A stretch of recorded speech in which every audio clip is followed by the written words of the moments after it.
All right, everybody. So today we are going to talk specifically about third parties in American politics.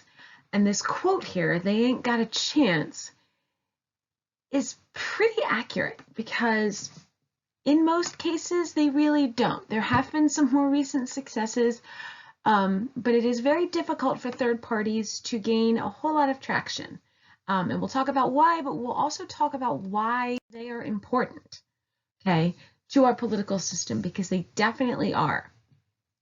So, as a definition, a third party is any political party that is organized in at least a few states and is not directly affiliated with one of the two current leading political parties. So in this case, in today's political climate, that would be anything other than the Republicans and the Democrats. Okay. On this slide are a few pictures of some of the more recent successful, or at least relatively successful, third-party candidates that we've had. Ralph Nader and Ross Perot both ran for president in those years noted. Jesse Ventura was a third-party candidate and actually won the governorship of Minnesota. So they can have some success. It's a little easier at the state level than it is at the national level. But these are the kinds of parties that we're looking at, okay? So if we look at a little bit of the history of third parties, none of the third party candidates has ever even come close to winning a presidential election, okay? Only 8 third party candidates have ever even won any electoral votes. When you think back to the presidential election system, and you remember that's a little different, that's one of the primary reasons. It's really difficult to get enough votes to get any electoral votes in the Electoral College for a third-party candidate. Only 5 of them have ever won more than 10% of the popular vote. And there have been third-party candidates for probably the last 150 to 200 years of the existence of the United States. So that's a really significant number, right, of people trying to run but not being very successful. So why do third parties even exist then, and why are they important? They really do have influential power. Their goal is to point out some issue that maybe the two major parties are ignoring, or that they basically both have the same stance on, right? And what will happen is they'll bring attention to those issues, to those certain maybe social problems. And what happens is eventually they kind of get absorbed by the major parties. Okay, the major parties will realize, okay, we have to start addressing this because people are paying attention to this third party. We don't want them to get any more attention than they're getting. So they kind of have to take a stand on those issues. In 1992, both the Republicans and the Democrats took on Ross Perot's ideas about reforming government and reducing the deficit. They both realized, wait, this is probably a really important subject. So what he was fighting for did eventually get acknowledged by the major party candidates. Okay. But then what happens after the major parties start to pay attention and start to incorporate those ideas of the third party usually burns out, right? Okay, the Republicans and the Democrats are taking care of this issue now, either one way or the other. The third party, the reason for the third party no longer exists. As an example, the Populist Party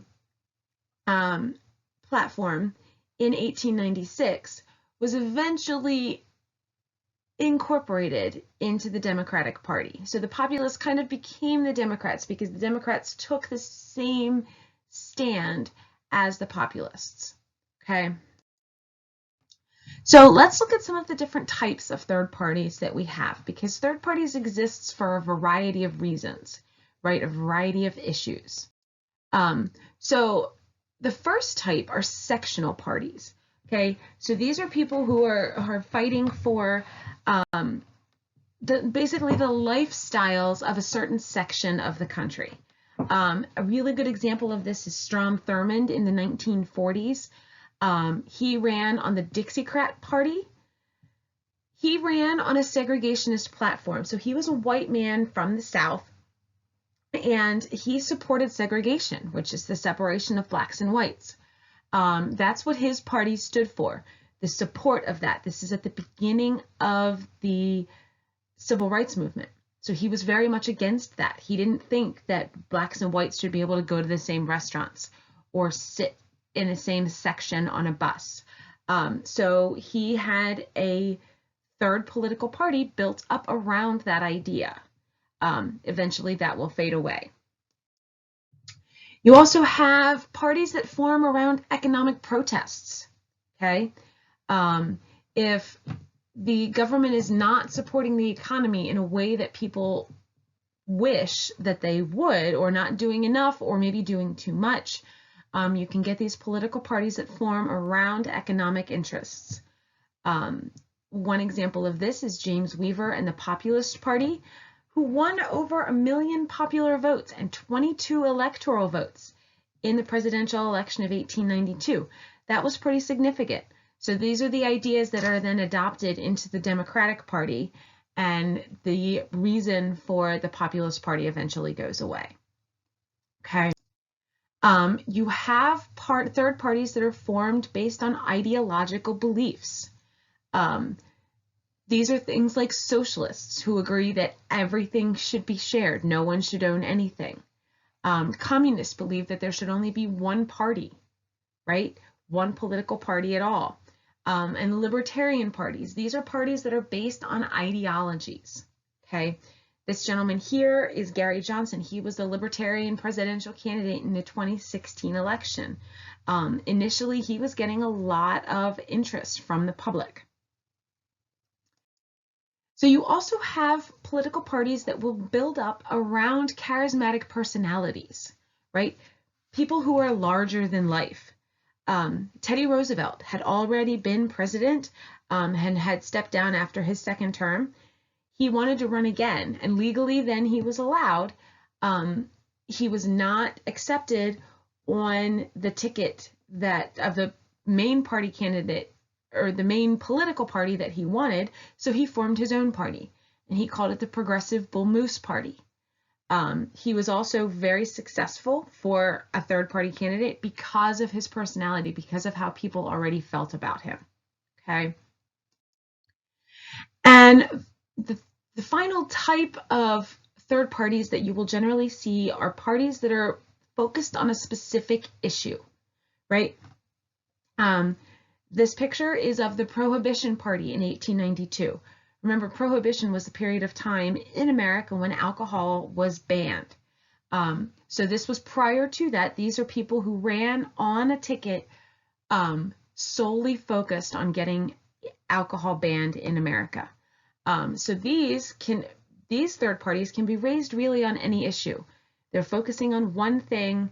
Doesn't matter what the issue is. If they can get enough support, they can